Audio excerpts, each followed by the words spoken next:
कहानी है रामपुर गांव की, जहां के मर्द महिलाओं को हमेशा नीचा दिखाने की कोशिश में रहते। अरे अभी तक खाना नहीं आया क्या? मुझे एक और शादी करने की जरूरत है। नहीं जी नहीं, ऐसा मत करना, वरना मैं कहाँ जाऊंगी।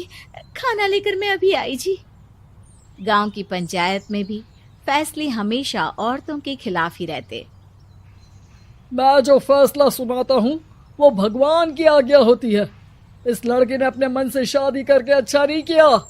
लड़के को घर भेज दो और इसकी शादी इसकी जाति की किसी लड़के से करवा दो, लेकिन ये लड़की, इसे तो गांव के बाहर निकाल दो। नहीं नहीं जमींदार साहब, ये क्या बोल रहे हैं? ऐसा नहीं हो सकता। मेरी बेटी मासूम है, इसे अच्छे बुरे की समझ नहीं है। अरे कहाँ जाएगी ये बेचारी? कहाँ जाएगी? इतनी चिंता है तो पूरे परिवार का गांव निकाला कर देते हैं।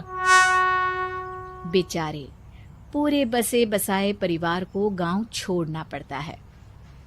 चाहे जो हो, अगर बेटियों को कंट्रोल नहीं कर सकते तो गांव में रहने का कोई मतलब नहीं है। यहाँ औरतों को दब कर रहना होगा।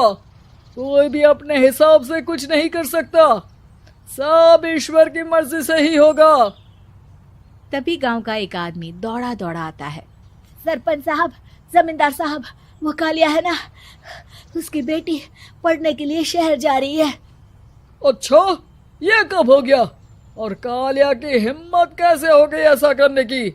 लेकर आओ उसे और उसकी बेटी को। बस फिर क्या था, हाजिर हो जाते हैं कालिया और उसकी बेटी सरपंच के सामने। अरे कालिया, ये क्या सुनने में आ रहा है? बेटी को इंजीनियर बना रहा है तू? और ये बता, गांव में तो स्कूल नहीं है, फिर कहां से इतनी क्लास पास कर गई तेरी बेटी? राधा, जो कि कालिया की बेटी है, उसे लगता है कि सरपंच उसकी तारीफ कर रहे हैं। सरपंच जी, मैंने ऑनलाइन पढ़ाई की है, डिस्टेंस लर्निंग से। सभी में मैंने अच्छे नंबर पाए हैं, जिसे देखते हुए शहर की इंजीनियरिंग कॉलेज में मुझे स्कॉलरशिप मिली है।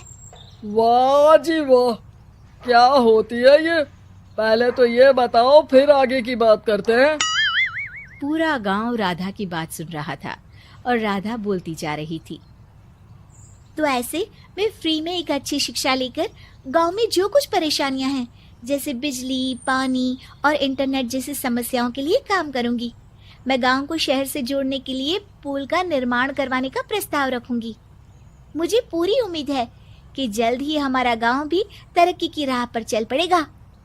राधा की बात सुनकर सारे गांव वाले ताली बजाने लगते हैं। सरपंच को समझ नहीं आता कि वो क्या करे। चुप रह नादान लड़की, गांव के खिलाफ जाने के लिए तुझे गांव से बेदखल कर दिया जाएगा, वो भी पूरे परिवार के साथ। और हाँ, अगर ठीक से गांव में रहना चाहती है तो ये पढ़ाई लिखाई छोड़ दे। हम तेरे लिए गांव का कोई होनहार लड़का देखेंगे। तभी गांव का एक आदमी बोल पड़ता है।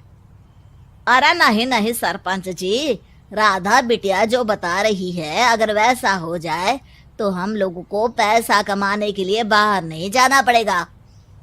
हाँ जी, और ना ही कोसों दूर पानी के लिए भटकना पड़ेगा।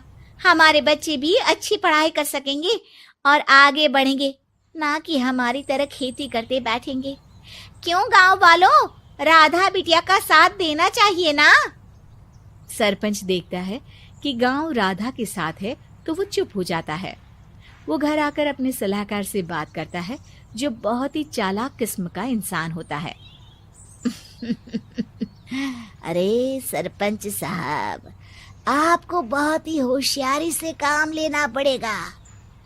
एक बार गांव तरक्की कर गया, यहाँ के बालक पढ़ लिए तो कोई ना पूछेगा आपको। और फिर ये जो बेटा और बेटी है ना आपके, इनको भी आम लोगों की तरह ही जीवन जीना होगा। हाँ, लेकिन करे तो क्या करे? वो ना आप मुझ पर छोड़ दीजिए, बस मैं जैसा बोलूं करते जाइए। अगले रोज सुबह जब गांव वाले सोकर उठते हैं तो राधा के घर के बाहर और साथ ही वो लोग जिन्होंने राधा का सपोर्ट किया था, उनके घर के आगे लाल रंग से कल आऊंगी लिखा होता है। कल आऊंगी, यह क्या होता है? अरे यह तो खून से लिखा है, लगता है कोई भूत प्रेत या चुड़ैल का साया है। चलो सरपंच जी के पास चलते हैं। सभी सरपंच के पास जाकर उसे सारी बात बताते हैं। अरे ये तो बड़ी मुश्किल की बात है। चलो मैं एक बाबा को जानता हूँ, उन्हें बुला लेता हूँ। सरपंच बाबा को लेकर गांव के घर के बाहर जाता है। ओहो, तो ये वो चुड़ैल है जो उन लोगों को निशाना बनाते हैं जो गांव को बदलने का सपना देखते हैं। वो गांव को ऐसे ही संपन्न देखना चाहती है, वो नहीं चाहती कि कोई बाहरी यहाँ का कायाकल्प करे। क्या तुम लोगों में से किसी ने गांव को बदलने की सोच रखी है? तभी राधा की माँ रोते रोते आती है। मेरी राधा घर से गायब हो गई है। अरे कोई तो बचाओ, मेरी बच्ची कहाँ गई?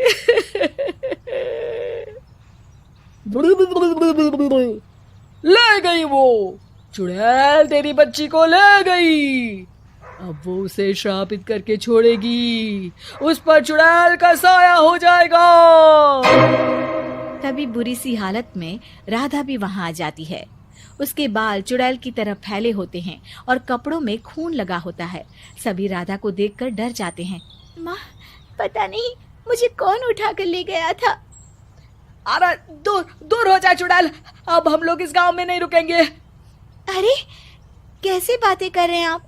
कल तो आप मेरे भरोसे गांव का हुलिया बदलने, अपने बच्चों को पढ़ाने और तरक्की उन्नति की बात कर रहे थे, तो आज क्या हो गया आपको? ये फिर तुम लोगों को बहकाएगी। ये चुड़ैल गांव में आ चुकी है, ऐसे ही ये तुम्हारे घर के बच्चों को भी ले जाएगी। गांव वाले राधा को गांव से बाहर निकाल देते हैं। उसके माँ बाप रोते रहते हैं, लेकिन गांव वाले नहीं मानते। मैं भी अपनी बहन के साथ गांव के बाहर रहूंगा, लेकिन वो पढ़ाई नहीं छोड़ेगी। वहीं सरपंच के घर पर सलाहकार कहता है। देखा, सांप भी मर गया और लाठी भी नहीं टूटी। लेकिन अगले ही दिन सरपंच के घर के बाहर भी वही शब्द लिखे होते हैं। और फिर सरपंच की बीवी कहती है, हमारी बेटी को किसी ने अगवा कर लिया है। तभी राधा का भाई वहां आ जाता है। अरे गांव वालों, मैंने सरपंच जी की बेटी को देखा था। वो चुड़ैल उसे उठाकर ले जा रही थी। अरे क्या मजाक कर रहे हो? नहीं नहीं सरपंच जी, आप नहीं जानते। वो चुड़ैल अब आपकी बेटी में आ जाएगी, जैसे राधा के अंदर आ गई थी। तभी सरपंच की बेटी वैसी ही हालत में वहां आती है जैसे राधा आई थी। पापा, पता नहीं कैसे मैं गायब हो गई थी। चुड़ैल, इसके अंदर भी चुड़ैल का साया है, मारो इसे। अरे नहीं नहीं, इसे भी राधा के पास गांव के बाहर ही भेज दो। अरे चुप रहो, मेरी बेटी कहीं नहीं जाएगी और चुड़ैल वुड़ैल कुछ नहीं होता है। अरे कैसे बात कर रहे हो सरपंच जी? आप तो बोल रहे थे कि आपका फैसला भगवान का ज्ञान होता है, तो अपने पर बात आई तो अब आप ऐसे बोल रहे हैं। अरे ना ना ना, आपको अपनी बेटी को त्यागना ही होगा। अरे बुलाओ बाबा को। राधा का भाई बाबा को ले आता है, जिसे अब गांव वालों के डर के कारण सच बोलना पड़ता है। मैं कोई बाबा नहीं हूँ, मैं तो मोची था। ये सलाहकार महोदय ने मुझे कहा था एक्टिंग करने को। अब वो मुझे पैसे देने वाले हैं। अब मुझे माफ कर दो। गलती हो गई, मुझे माफ कर दो। तभी वहां राधा आ जाती है। देखा सरपंच जी, जब गांव के बच्चे साक्षर होंगे तो आप जैसे लोगों की चालाकी नहीं चलेगी।